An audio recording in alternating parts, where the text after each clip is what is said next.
Warahmatullahi wabarakatuh. Please, brothers, if I can ask the brothers and sisters, please, humbly, that if you have children here, wallahi, it's only of the best akhlaq, that you do your best, inshallah ta'ala, to maintain them. A lot of effort has gone into the night, and it's absolutely painful to see that it's being destroyed with the noise of a couple of kids. So please, inshallah ta'ala, if you have some kids here, even if it means you have to leave the building, leave for the sake of Allah Azza wa Jal, and you'll get the full rewards, inshallah ta'ala.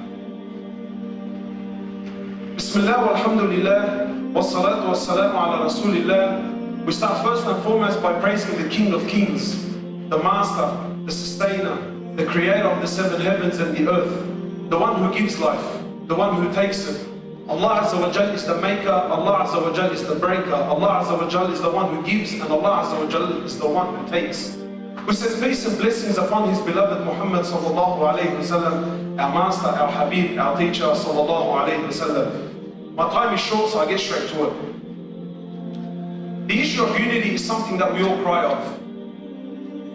My brothers, there is a very old parable, and I love mentioning this story, and any of you that have been, I'm sure you've heard me say this story a number of times.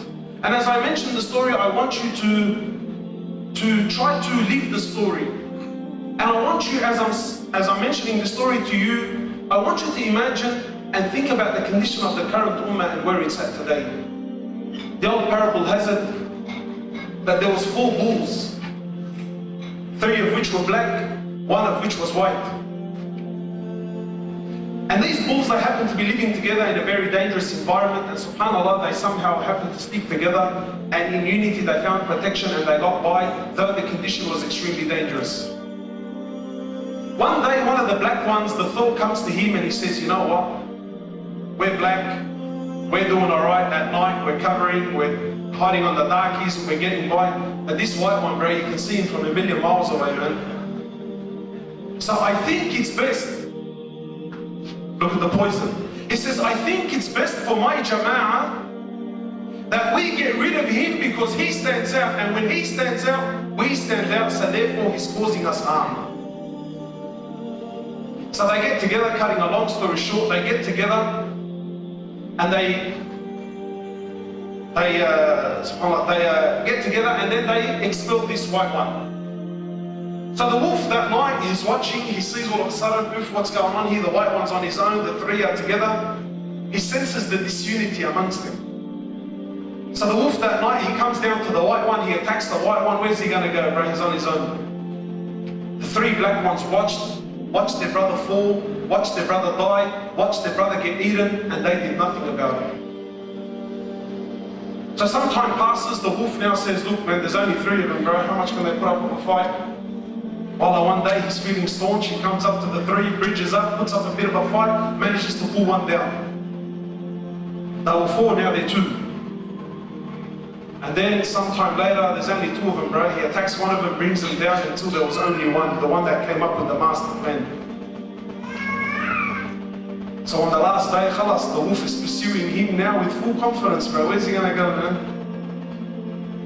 Till eventually he gets to him, he jumps on him, and as he starts to devour his teeth into his throat, the bull makes a statement. Wallahi, a statement that should be written in gold. The bull now realizing he's falling, he's dying, khalas, I'm gone.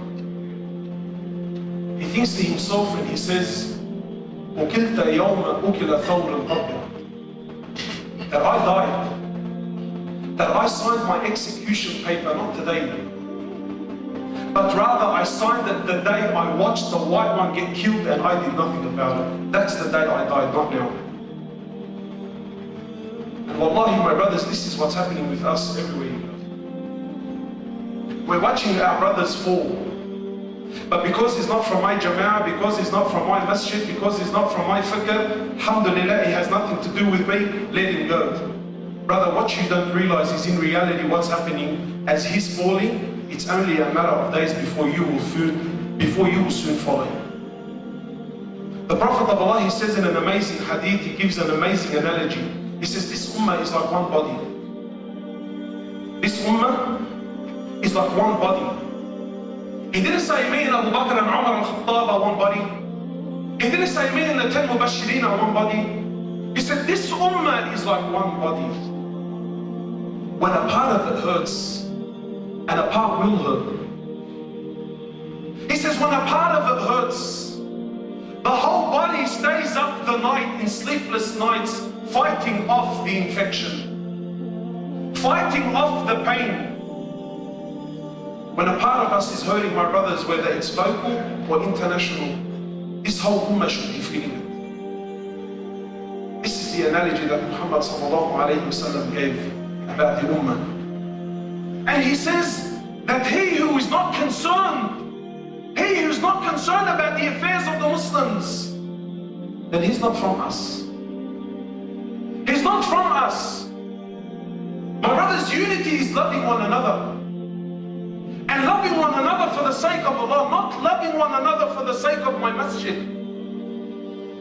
Not loving one another for the sake of my sheikh and my darqa. This isn't how it works.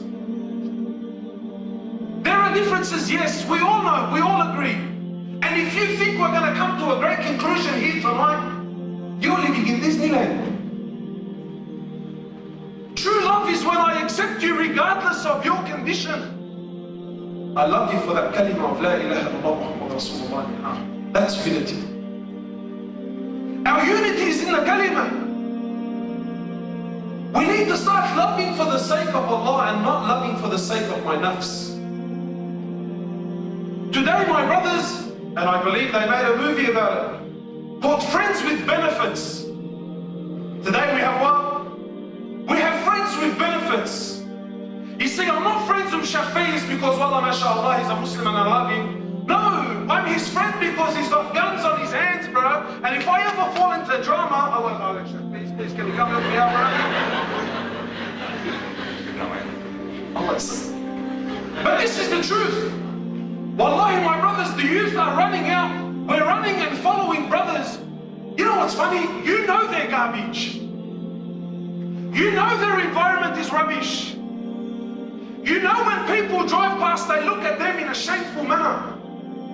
But I'm prepared to hang out with them because he's a heavy in the manda and that, you know what I mean?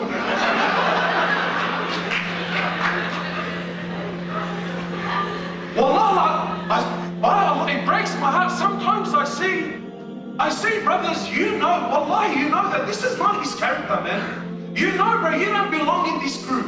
And the people he's rolling with remind him day and night, bro. They slap him around, they run amok on him. No problem. Wallahi, no problem. As long as I can be seen with you. As long as I can roll with you. My brother, my sister, I need to tell you, roll with Muhammad and his companions. Wallahi, we need to start loving for the sake of Allah. Because loving for the sake of Allah is of the greatest honor. Rasulullah sallallahu alayhi wa sallam says in amazing hadith, he says, there are 7, my brothers and sisters, there are 7 who will be under the shade of Allah Azza wa Jal on the day where there is no shade except His shade under His throne. What sort of a day is this? Wallahi, if I stand here long enough, the brother's going to start writing on the piece of paper, everyone's going to start, Ya Allah, this guy's doing my head, khalasni minna baba, bro, alright.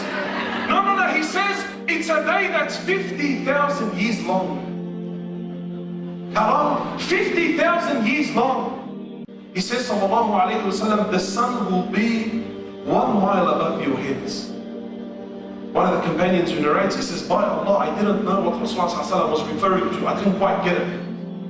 Was he saying the distance of a mile, yani the actual distance of a mile? Or was he referring to, the Arabs used to use the eyeliner, the one that they used to put on, was referred to as a mil.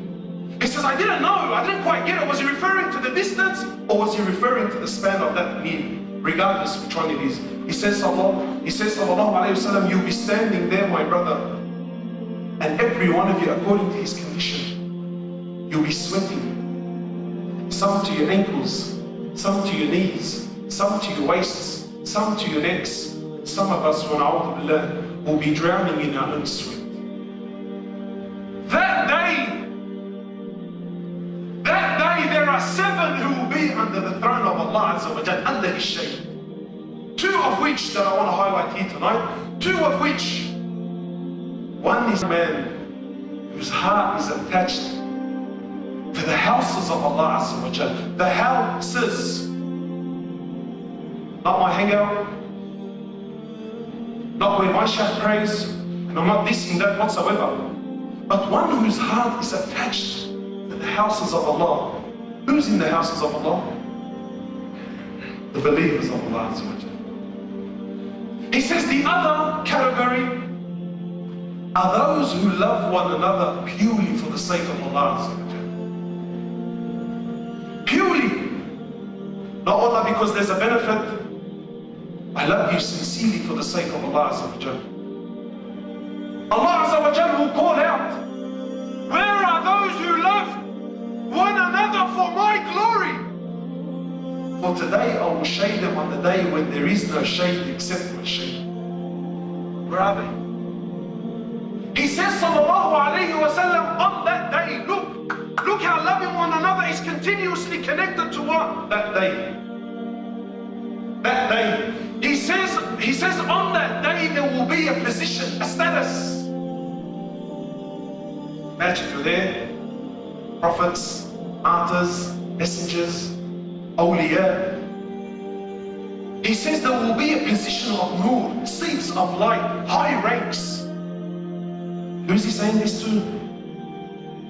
He's saying this to a people whom Allah, never mind what Rasulullah says about them. Allah says, I am pleased with them and they are pleased with me.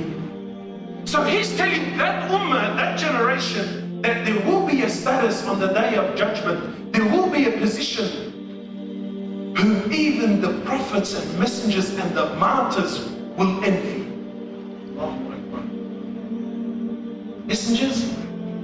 This isn't a film Hindi or a film Turkey. Don't think I'm doing Hollywood. Sahih Hadith. He says there will be a position. Imagine a prophet is envious of a status. Imagine a messenger, imagine a martyr, a shaheed, is actually envious of someone's condition. Who are they, a prophet of Allah? He says they are those who love one another for the sake of Allah Azza wa Jalla. They are those. He says a man left his town and traveled to another town to visit his brother. So Allah sends down an angel. The angel comes to the man and asks, says, where are you going? He says, well, I'm going to the next town, I'm going to visit my brother. So the angel asks, he says, why are you going there, man? Any business, any maslahah? Do you owe him a favor? Does he owe you something? He says, love Allah. I'm going sincerely for the love of Allah Azza wa Jalla. So the angel says, he says, I am a messenger from Allah. And I have been sent down to tell you that Allah loves you, you love him. Allahu Akbar. Where's this quality, bro? He says, none of you will enter Jannah. Not some. What did he say? None will enter Jannah until you believe. 2 minutes. Until you... But is that 2 minutes to finish this story or finish everything? He says, none of you will truly believe until you love... he says, none of you will enter paradise until you believe. And none of you will truly believe until you love for your brother what you love for yourself. He says, shall I not tell you something? If you do it, you will love one another. He says, give salams to one another.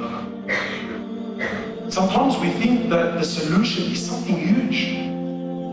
Sometimes we think the solution is some Amir al-Mu'mineen that's going to fall down from the heavens on the wings and about. No. Wallahi, sometimes the path to the first step in the right direction is something as simple as smiling in the face of your brother. Giving salams to one another. Today you give salams to someone you don't know. Have you ever been in this condition? It happens to me all the time. You walk up and there's a group of brothers there. Why so much jahiliyyah, man? Even, so you walk up, so there's the boys and there's the crew and and then you walk in and then it's like, so then they try to act like they didn't see you and you're sort of thinking, man, do I act like I'm not seeing them as well? And then you walk up and you go, Assalamu alaikum. And then there's that awkward, no, bro, sorry, but do you know any of us? Because none of us know you, man, so what's going on here? Look at the levels that we've reached. He says, give salams. Smile in the face of your brother. Smile. In fact, one of the signs of the Day of Judgment is a man will only give salam to the people that he knows.